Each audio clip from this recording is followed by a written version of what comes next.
So now the German nationalists, coordinating closely with Henry Carey and his circle, and when we got a new pope in the Catholic Church, Leo XIII, fundamentally reshaped German national policy. And they adopted a high tariff to replace free trade. They had the government in this new policy supervised huge industrial and technological development program. They dropped the anti-Catholic policy. And they adopted a protection for workers, that is, various forms of Social Security. This is back in the 1870s and 80s. And Germany joined the United States as the motor of world development. Now, what we want to do here is look behind this kind of thing, because we get some insights into how things work in the world. Germany today is stuck with the Maastricht system and so forth, stuck in depression. In late 1875, Chancellor Bismarck met with an industrialist named Kardorff, Wilhelm von Kardorff, completely unheard of today. He's the head of a small pro-Carey party in Germany who was spreading Henry Carey's works there. And Bismarck gave the green light to this guy to go ahead and organize industrialists and other people and farmers to push for a nationalist program. And we have in the archives up in Pennsylvania letters from these people inside politics in Germany to Henry Carey, describing how this works. And Kardorff used this pamphlet, translated it, and got it all around. The attack on the British dope pushing in China, British free trade. And it was this American initiative that flipped the German policy and made Germany a great power. What was the American initiative? When America's nationalists alerted and were allowed to alert the leaders in other countries, in Germany, of the danger of the British Empire, that's what sent Germany into its final great leap to be a modern industrial power. They set up high protective duties. 1879, they passed high tariffs. Smelting and machine works increased 30%. Employment went up 40%. Wages increased. The government sponsored cartels of different companies to join together to pool laboratories. They set up banks whose only purpose was to build industry, not speculation, not usury. This is part of a completely government-guided system, but it's not communism. The idea was we're going to deliberately develop.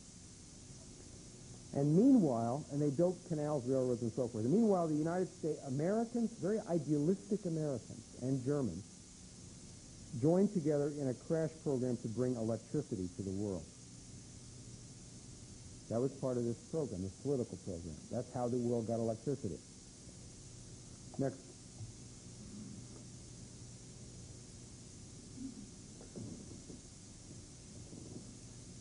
We had in 1876 the 100th anniversary of the American Revolution, the Declaration of Independence. And we celebrated that by staging the most important World's Fair that's ever happened. It was a political event of highest consequences. It was organized by Henry Carey and his circle. Why did they hold it in Philadelphia? Well, that was the capital of the Revolution, right? And it still was. And the government of the United States made this our national celebration. This had a profound impact on Germany as well as the rest of the world. This centennial celebration, this World's Fair, celebrated man's freedom in an absolute connection to industrial development. That is, technological power, national power, increased power over nature, absolutely inseparable from human freedom. And the Free Trade Party, the Gingrich Party of that day, tried to stop the fair. Senator Sumner in Massachusetts cut off the funding for it, declared that President Grant was overstepping his bounds to invite foreign nations to the celebration of America's centennial. He died, though, and they got away with it.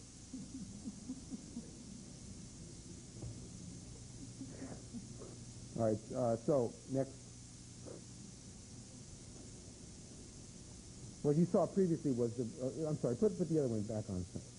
This is 100,000 people gathered in front of the memorial building, which was built for this, for the opening celebration. They're holding umbrellas, but the clouds lifted just at the time that it started. Next.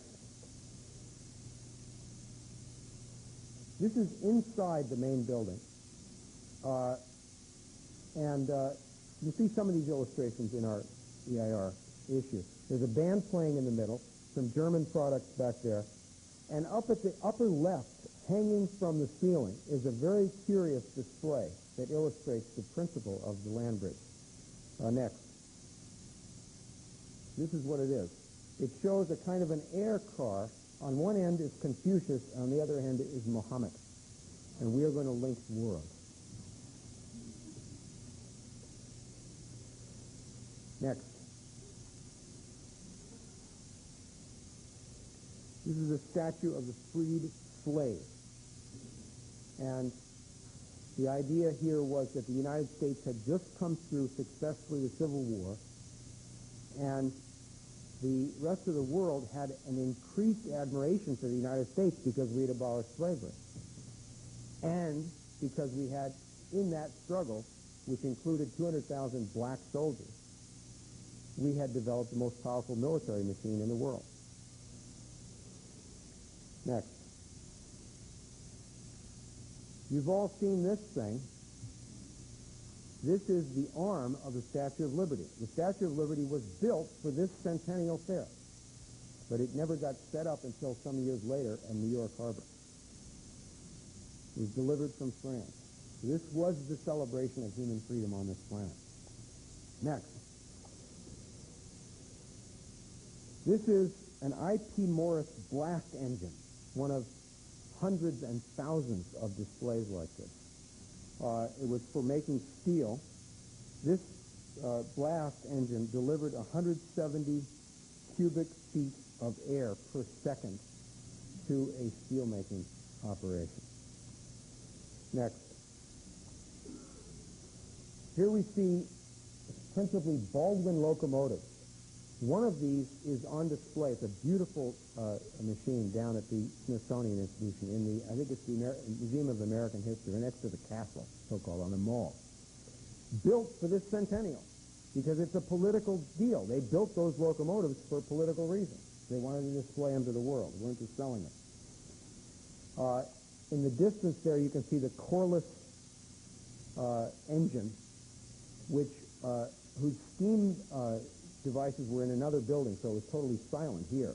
But this turned all machinery in the fair. And this is the world's largest engine at the time. And they turned it on and off so people could see the power over nature that was being exhibited. Next. Here are the Japanese putting up their building in the fair. And they had some racist attitudes on the part of spectators when they started this, because they're using some methods that are less than the highest level of machinery or something to put it up. But when they saw the quality of the workmanship and design of this building, they had tremendous admiration. And they were very, very popular there. Next. This is a Baldwin locomotive on display in Osaka, Japan. Many years later, we continued to pour out these locomotives for the development of these countries. Now, the head of the German delegation to this centennial was a man named Franz Rouleau, who's a professor of machine building and its principles. And he came to Philadelphia and spent several months conferring with the Carey people and the industrial and political leaders there. He became world famous by writing a sharp attack on Germany's industrial backwardness, Germany's subservience to British free trade policies, and its reputation for producing cheap and therefore bad products. This is a German professor, the head of their delegation. He wrote a book called Letters from Philadelphia, first serialized in papers. attacking the petty chauvinism in Germany under this free trade and oligarch policy, and stupid militarism, which doesn't equal military power.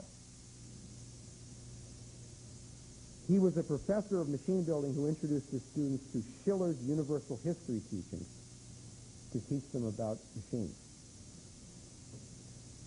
So he said that America produced excellent machines because its workers were very highly paid, intelligent and motivated, and because America had a protective tariff.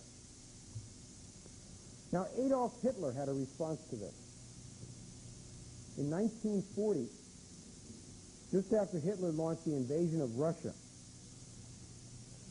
Hitler commented, "We were busy as bees." Now, this is an Austrian hippie, so he's saying we Germans, right? "We were busy as bees. We were able to mass-produce goods. They were cheap, but at first they couldn't have the quality of the English product. We were beginners and didn't know the secrets of production. That's how, at a World's Fair in Philadelphia, German production got the attribute cheap and bad. But then three industries were developed. He names it the three different industries in which our work was superior to the English in quality: chemical, electrical, and optical." Well, that's ironic, because how did Germany develop their industrial power? Not with slave labor like Hitler had, not a cheap chauvinist like Hitler, but by developing under a nationalist idea which celebrated man's freedom, as opposed to free trade. So the British say you can be for free trade or you can be for authoritarian dictatorship. Those are your two choices, communism or fascism, or free trade. That's all there is. No, nationalism built the world, and it was an idealistic nationalism that was the only practical step for mankind, only practical thing. Everything else failed. Total idealism was the only practical thing. Next. This was the exhibit at the Centennial of Russia. And we see there some of their machines. There's a sign there that says the Practical Technological Institute of St. Petersburg. Another sign says the Imperial Technical School. They were showing off the beginnings of their industrial development at that time. Next. This is an advertising poster. If you can read Russian, the big word up at the top says Baldwin. This is an ad circulated throughout Russia around 1880 for the development, for the railroad, for the Baldwin Company. Next. This is the Hawaii section at the fair. Hawaii was an independent country at that time. And the head of the delegation from Hawaii was a minister, a missionary originally from America, named Samuel Damon, who will later play a role in the Chinese Revolution that set up the present Chinese nation. This guy, Damon, wrote that racial harmony would prevail in Hawaii if we continue to treat man as man, irrespective of color or race. But a war will come, he's writing this just before the American Civil War, a war will come when the wicked doctrines of the London Times are allowed to prevail, and the Anglo-Saxon is allowed to displace an allegedly inferior race in the interests of trade and civilization. So he is the head of this Hawaiian delegation. He trained, he educated a Japanese youth named Manjiro, who was the first Japanese English speaker and translated for the U.S. Naval Expedition in 1850. Next.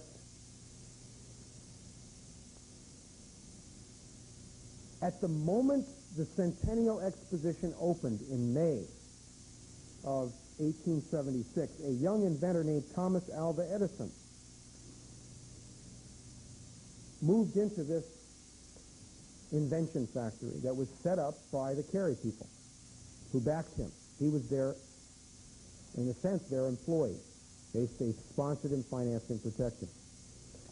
This is at Menlo Park, New Jersey. Now, Edison was a very young inventor, and he displayed his telegraph, his first inventions, at this Centennial Exposition. Next. A couple of years later, You see the guy on the left? That's Professor George Barker, the head of Franklin Institute Research. And over there on the right, the last guy you can actually see with a sort of a scowl on his face is the young Thomas Edison. They're out on an astronomical trip out west in America. And it was there that the Carey and Bache people in the Philadelphia crowd, through Professor Barker, asked Thomas Edison to invent the electric light and develop electric power for the public, and challenged him to do that, and then helped him to do that.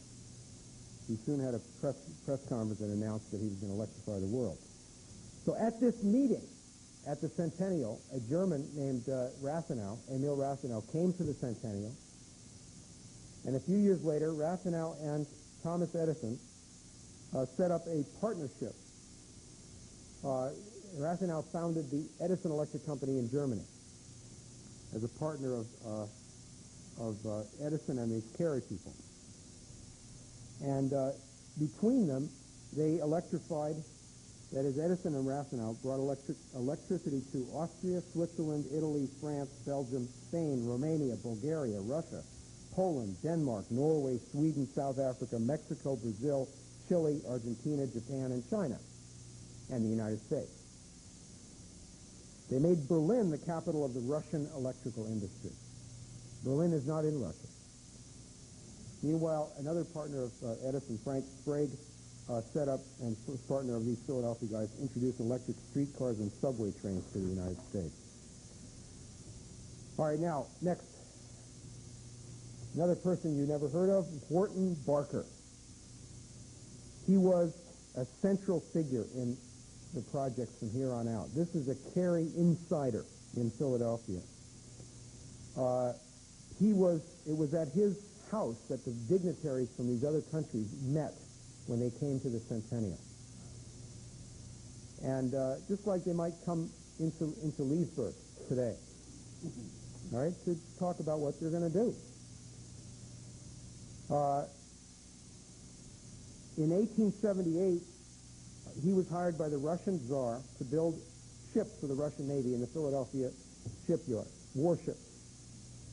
He then went to South Russia to supervise the industrialization of South Russia, or to plan that, with Bethlehem Steel, which was owned by his uncle, Joseph Wharton.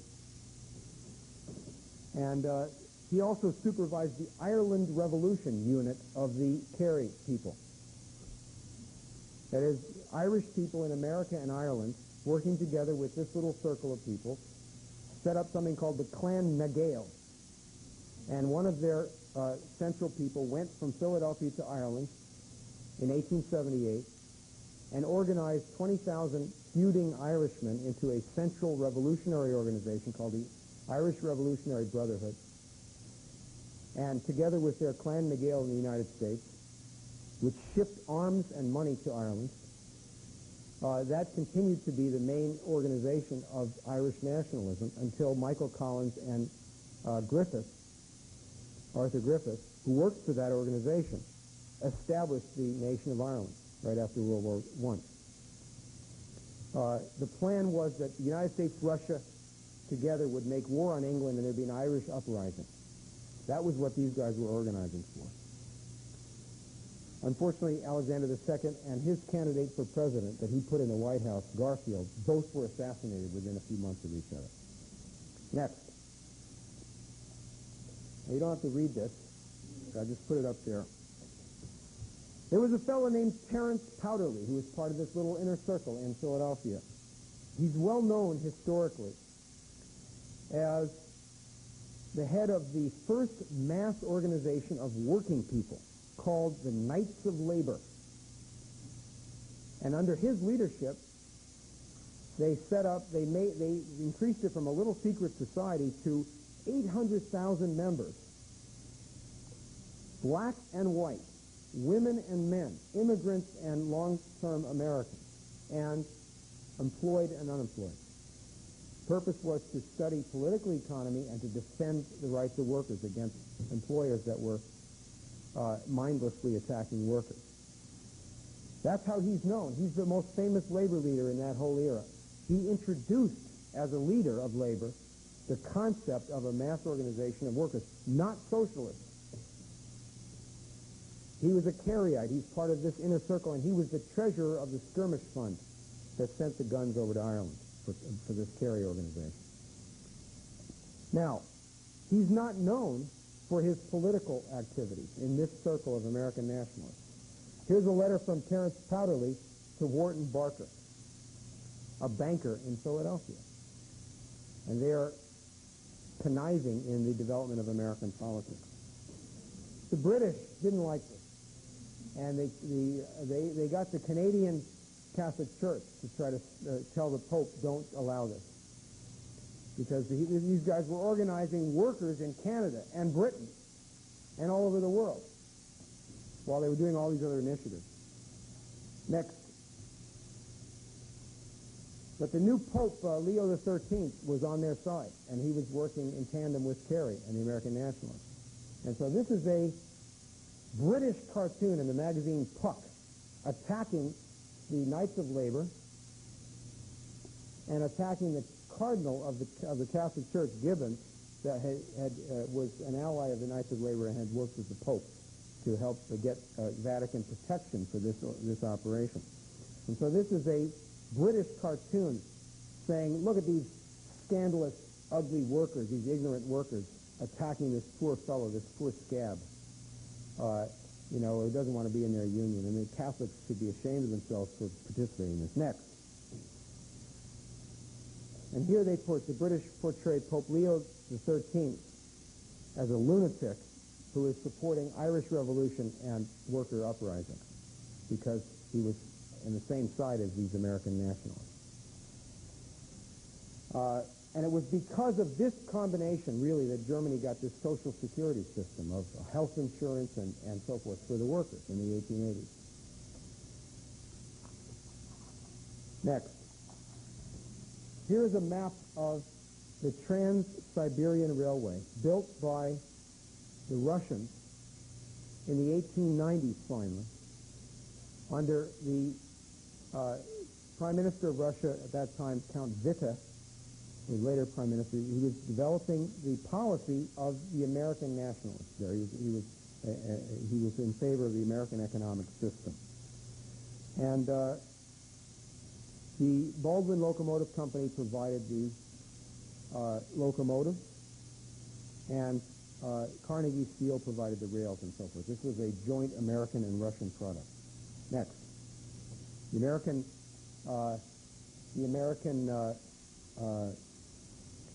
President McKinley was assassinated in 1901. That cut off, when Teddy Roosevelt came in, cut off American assistance to this type of project.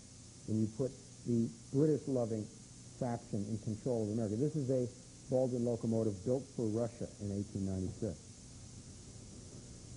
Next. This is a contract signed by Wharton Barker, or his representative there, Eugene so-and-so, with the Chinese government in the 1880s to build railroads all over China, with the Chinese Empire, 1886. And this is in the Library of Congress, in the Wharton Barker papers. Next, the plans were to develop a national bank for China and to build railroads and telephone lines and modern industry throughout the country of China. And this is a map. You can just barely see on the screen the lines that Wharton Barker drew. This is in the files at the Library of Congress of the plans for this system, an American-instituted massive development project in China. Next. EIR traced the lines that were projected by Barker, by the American nationalists, and they were going to hook up with the Russians. And what happened with this is that the British came down in a virtual military attack against this deal. And they circulated press lies. You might hear this today. Chinagate today, against our president, against the Chinese. Same thing. What did they say about this? They said that, first of all, there's no such contract. And when the Chinese said, yes, there is, and appeared in the press, they said, well, yes, there's a contract, but it's fraudulent. And then when they said, no, it's not fraudulent, they said they've canceled it. And they kept the pressure up, right? The same paper would say all those different things, right? British government finally exerted terrible pressure. They had the Navy, and they had a bad U.S. president at that time, Grover Cleveland. And the press was full of racist anti-Chinese filth, and they forced a cancellation of this finally. Barker tried again later, 1895. He was called by the Chinese viceroy there. They worked out another deal for a $125 million program, 5,000 miles of railroad lines to develop a navy, a merchant and marine, steel mills, and locomotive plants. That was also shut down. That was stopped by the British. Next. This is Baldwin locomotive parts. You can see some of the boilers there and things in the crates, unloaded on the dock in China, in the port city of Newchang, 1890. It's a photograph from the Railroad Gazette. Now, it didn't work out. China had a very weak, corrupt Manchu dynasty that fell under the complete domination of foreigners, particularly the British. Next. So at the same time, here's Hawaii, right? The Hawaiian delegation. What happened is, in Hawaii, these American nationalists had a last bastion of their influence, even while the American government was becoming under the dominance of British policy. And they put together an organization in Hawaii, led by one of their proteges and young friends named Sun Yat-sen, whose organization was created in Hawaii at the house of the son of the guy who ran this thing. Frank Damon, whose father ran this. Frank Damon had been in Berlin as the Hawaiian embassy leader during the period when Carey was working over there. And he provided money and support and even military training to the beginning of Sun Yat-sen's organization in China. I mean, in Hawaii, and Sun Yat-sen used it as a base back and forth from Hawaii to develop his revolutionary movement in China. He had the same goals as Carey and the same ideas as Lincoln of massive economic development in China and tremendous railroad and other infrastructure development. This infrastructure is what, this idea of the meaning of this kind of program is what FDR had, and his politics against Churchill is what was inherited by this new Chinese leadership that developed after America had kind of gone to sleep in the world. And so they have left this legacy to us now that we are now reviving in the world. Thank you.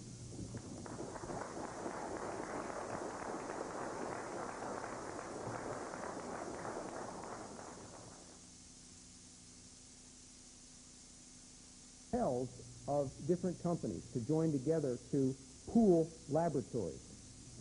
They set up banks whose only purpose was to build industry, not speculation, not usury. This is part of a completely government-guided system, but it's not communism. The idea was we're going to deliberately develop. And meanwhile, and they built canals, railroads, and so forth. And meanwhile, the United States, Americans, very idealistic Americans and Germans, joined together in a crash program to bring electricity to the world. That was part of this program, this political program. That's how the world got electricity. Next.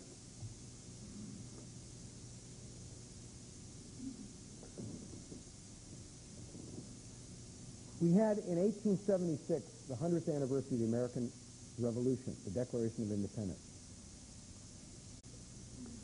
So now the German nationalists, coordinating closely with Henry Carey and his circle, and when we got a new pope in the Catholic Church, Leo XIII, fundamentally reshaped German national policy. And they adopted a high tariff to replace free trade. They had the government in this new policy supervised huge industrial and technological development program. They dropped the anti-Catholic policy. And they adopted a protection for workers, that is, various forms of Social Security. This is back in the 1870s and 80s. And Germany joined the United States as the motor of world development. Now, what we want to do here is look behind this kind of thing. because we get some insights into how things work in the world. Germany today is stuck with the Maastricht system and so forth, stuck in depression. In late 1875, Chancellor Bismarck met with an industrialist named Kardorf, Wilhelm von Kardorf, completely unheard of today. He's the head of a small pro-Carey party in Germany who was spreading Henry Carey's works there. And Bismarck gave the green light to this guy to go ahead and organize industrialists and other people and farmers to push for a nationalist program. And we have in the archives up in Pennsylvania letters from these people inside politics in Germany to Henry Carey, describing how this works. And Kardorf used this pamphlet, translated it, and got it all around. The attack on the British dope pushing in China, British free trade. And it was this American initiative that flipped the German policy and made Germany a great power. What was the American initiative? When America's nationalists alerted and were allowed to alert the leaders in other countries, in Germany, of the danger of the British Empire, that's what sent Germany into its final great leap to be a modern industrial power. They set up high protective duties. 1879, they passed high tariffs. Smelting and machine works increased 30%. Employment went up 40%. Wages increased.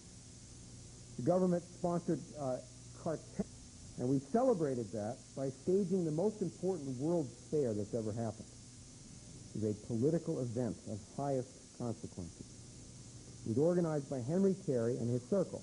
Why did they hold it in Philadelphia? Well, that was the capital of the revolution, right? And it still was.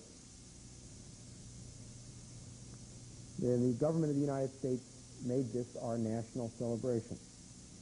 This had a profound impact on Germany as well as the rest of the world.